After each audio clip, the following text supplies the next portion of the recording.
welcome back to Immunology The War Is Over, episode 2, where we'll be getting to know naive T helper cells and the T helper subsets. So the naive T cell graduates from the thymus and is released into the circulation. From there, it will travel to the lymph nodes or spleen and set up camp. Now, of course, we do have T cells whizzing around in our circulation, moving between these sites all the time, but you can expect in any one moment for the majority of your T cells to be chilling out inside your lymphoid organs. Now, we know that there are different types of T cell, but the first T cell we're going to focus on is the T helper cell, or the CD4 T cell. Remember that this T cell recognises antigens presented by MHC2 molecules on antigen-presenting cells, such as dendritic cells, B cells, and macrophages. And remember that because each T cell receptor is unique, it will match to a very specific antigen. And so if a dendritic cell has an antigen to present, how does it find the right T cell that matches that specific antigen amongst all the thousands of T cells in the lymph node? If ever there was a needle in a haystack, this is it. So how on earth does the dendritic cell do this? This is pretty amazing. The dendritic cell takes the antigen and presents it within a nearby lymph node. T cells are constantly moving around between the circulation and the lymph nodes, but when they come across a dendritic cell, they will stop to take a look. And by take a look, I mean T cells will literally crawl all over this dendritic cell. It is touchy-feely and it is an absolute free-for-all. You could think of this as a sort of antigen presentation cuddle party between the dendritic cell and numerous T cells. And this cuddle party continues until a T cell comes along with the T cell receptor which specifically matches the antigen being presented. And when this match occurs, the dendritic cell and T cell become exclusively connected, and this sparks off a whole chain of events that I'm going to show you now. The chain of events is known as signal 1, 2, and 3. Signal 1 is simply the initial binding of the T cell receptor to the antigen MHC complex. It's that moment in the cuddle party when the dendritic cell finally finds the T cell receptor it's been looking for. And now, instead of just touching, these cells are interlacing hands with each other. Once a match occurs, the T cell and dendritic cell acknowledge that it wasn't easy to find each other, and so they place adhesion molecules on their surface in order to connect and hold on tight. This is also known as a stop signal. And so that's signal 1, recognition of the MHC antigen complex by the T cell receptor, which in turn generates a stop signal so that the T cell and the antigen presenting cell are now locked in position, ready for more advanced communication. Which brings us to signal 2, co-stimulation. And this step is absolutely crucial to invoking an immune response. Without it, literally nothing will happen. And this step is carried out by co-stimulatory molecules on the surface of the T cell and antigen presenting cell. Now, it's worth pointing out that co-stimulation is just that. It's a two-way conversation. When these surface molecules interact with each other, there will be changes inside the T cell, but also changes inside the antigen-presenting cell. And another thing that's worth mentioning is that although they are termed co-stimulatory molecules, some of them have an important inhibitory function as well. Because just as much as we want to spark off a T cell response, we also want to make sure that the response is not excessive. And so these co-stimulatory molecules are designed to keep that T cell response in check. Now, there are a number of co-stimulatory molecules, and we're going to be discussing them in great detail in the next episode. And I've given them their own episode because they lend themselves so well to exam questions. But also there are numerous drugs in clinical practice which target these molecules. So in the next episode, we'll be diving into co-stimulatory molecules and the drugs which block them.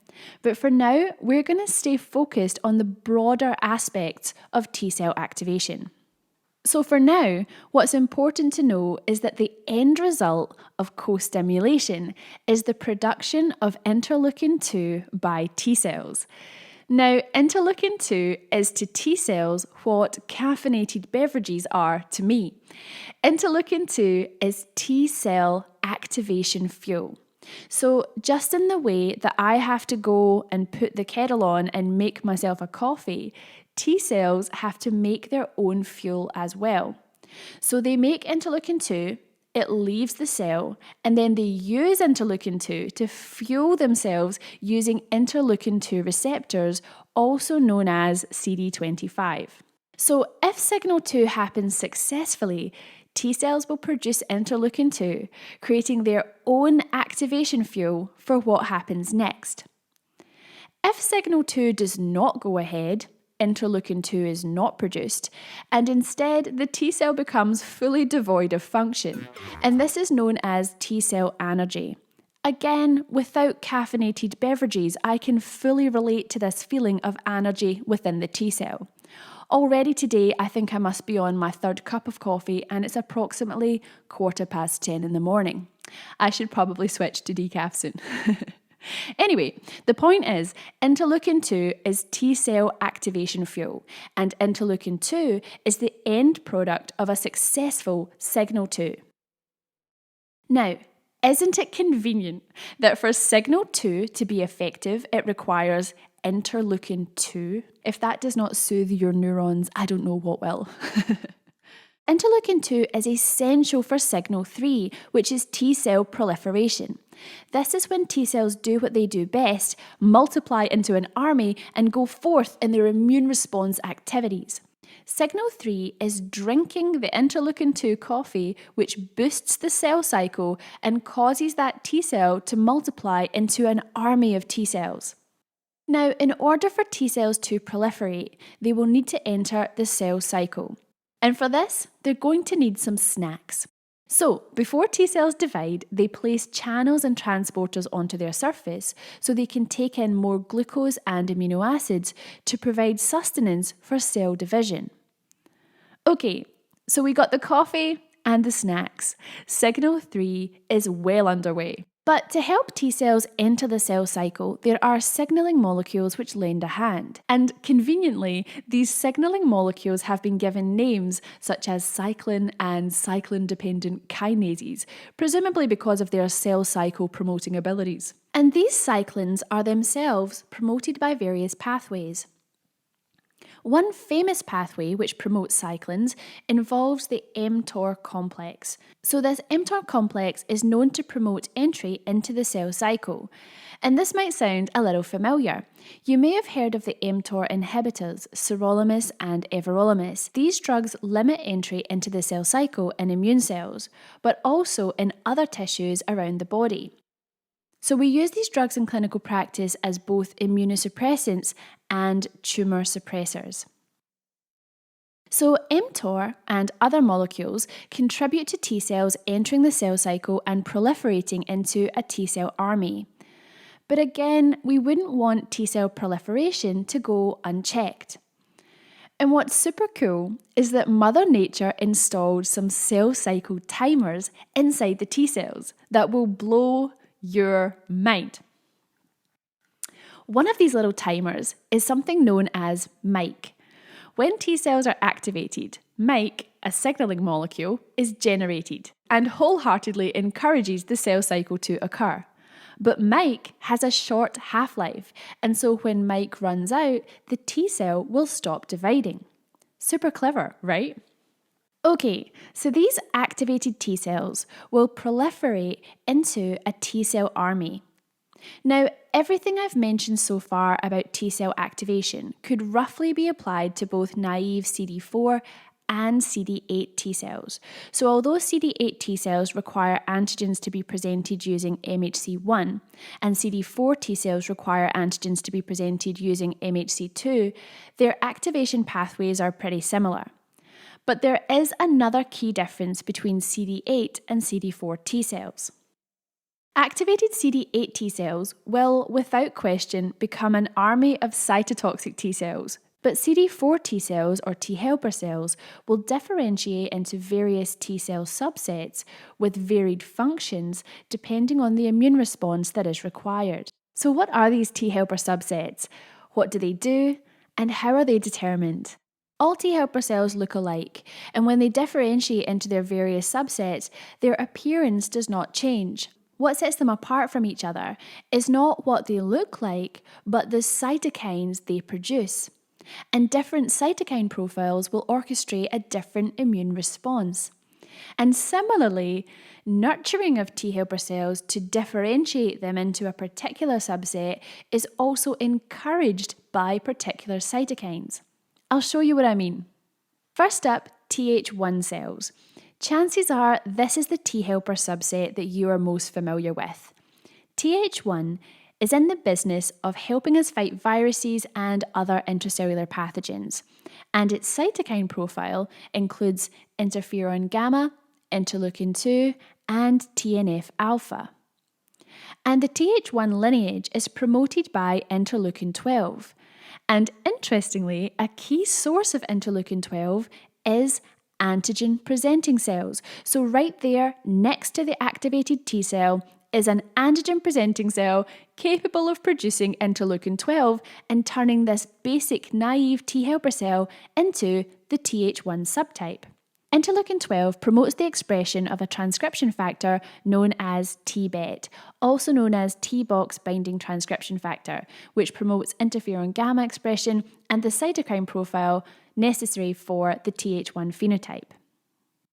The Th2 subset has the cytokine profile interleukin 4, interleukin 5, and interleukin 13. This is helpful in orchestrating the fight against parasites in the extracellular space, but it also shows up in our clinical practice within allergic conditions such as asthma. And the cytokine which promotes a Th2 response is interleukin 4. Interleukin 4 promotes the transcription factor GATA3, which generates this characteristic cytokine profile. And you can see how Th1 cells are designed for intracellular pathogens, whilst Th2 responses are directed against extracellular parasites. And so, for a given organism, you only need one of these responses to be activated. And it's super clever that the transcription factors needed to create a Th1 response will actively inhibit the production of Th2 cells and vice versa. So you never get these two responses happening at the same time. Okay, so Th1 and Th2 you're likely familiar with in some capacity. But there are other subsets which have only recently begun to step into the spotlight, and these are T helper follicular helpers, T regulatory cells, and Th17 cells. Let's take a look at these in turn. T helper follicular helpers are the T cells which help B cells. Now, we will be coming back to this in more detail a bit later in the series, but just know that this T helper subset promotes B cell survival, proliferation, antibody class switching, as well as the differentiation of B cells into plasma cells, which produce high affinity antibodies. And these T helper follicular helpers have a characteristic cytokine profile, which includes interleukin 21 and is promoted by transcription factor BCL6. And the cytokine which promotes this T cell subset forming is interleukin 21. You've probably noticed by now that there is an emerging theme where each T cell subset appears to produce cytokines which reinforces its own development. So T cell subsets, once initiated, sort of back themselves up with positive feedback and become their own cheer squad. Next up are T regulatory cells, or Tregs. These are absolute champions for our health and well-being. They are all about keeping the peace and making sure that the other T cells don't get carried away. They can literally suppress the function of effector T cells as well as other immune cells, and this is a necessary maneuver. After all, we want the immune system to be effective in eradicating organisms, but we also want to avoid excessive damage to our own healthy tissue, and we also don't want autoimmune disease. And Tregs are crucial in protecting us against the pathological potential of our own immune system. And in the setting of organ transplantation, Tregs are thought to be helpful in establishing immune tolerance, which means that over time we can lower the immunosuppression without necessarily having that result in rejection. A proportion of Tregs originate in the thymus and are termed natural Tregs or nTregs. But the Tregs which develop from naive T helper cells following antigen presentation in the periphery are known as induced Tregs or iTregs. In order to induce a Treg, we need TGF-beta, which promotes the transcription factor FOXP3. This, in turn, results in the production of the characteristic cytokines interleukin 10 and TGF-beta. These anti-inflammatory cytokines are all about bringing the calm and the healing. And last but not least, we arrive at Th17 cells, which secrete interleukin 17A and interleukin 17F, which help in the defense against various extracellular pathogens. Now, Th17 cells are slightly more complicated in terms of how they develop. There are various cytokines involved at various stages of this process, at induction, differentiation, and maintenance. So, to transform a naive CD4 T cell into a Th17 cell, TGF-beta combines with interleukin 6.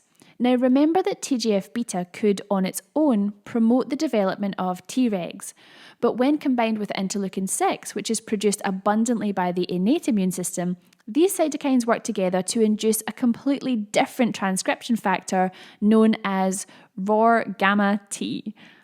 So interleukin 6 dictates the balance between Tregs and Th17 cells. But these cytokines alone are not enough to develop a fully fledged Th17 cell. We need another cytokine, interleukin 21, to come along and take things up a notch. And now the Th17 cell can finally produce its classic cytokines, interleukin 17A and F. But it's still not over. From there, another cytokine, interleukin 23, comes along and finishes the job, making this Th17 cell fully fledged. And a fully fledged Th17 cell secretes not only interleukin 17, but also interleukin 22, which has a further role in our immune defense, and interleukin 21, which amplifies Th17 production, as well as having some other functions around the place. Now, Th17 cells seem to be important for fighting extracellular organisms. And one way in which we do this is by using interleukin 17 to recruit neutrophils to the area. And of course, neutrophils are absolute bosses when it comes to fighting bacteria and fungi. Some of the organisms which respond well to a Th17 response include Candida albicans, Citrobacter rodentium, Klebsiella pneumonia, and Bacteroides species, among others. So, following activation, naive CD4 T helper cells will develop into various subsets under the direction of cytokine signaling. This cytokine signaling may come from the innate immune response, but also adjacent immune cells, including antigen-presenting cells within the lymph node. And of course, it's far more complicated than that. The T cell's response to any cytokine is affected by the other cytokines around the place, by the amount of cytokine receptors on its surface, and by the length of time that a cytokine binds to that receptor. And the strength of antigen binding at the T cell receptor, as well as co-stimulatory signaling, is also thought to contribute to the development of various T cell subsets. And what's even more complicated is that there's thought to be some plasticity between these different T cell types.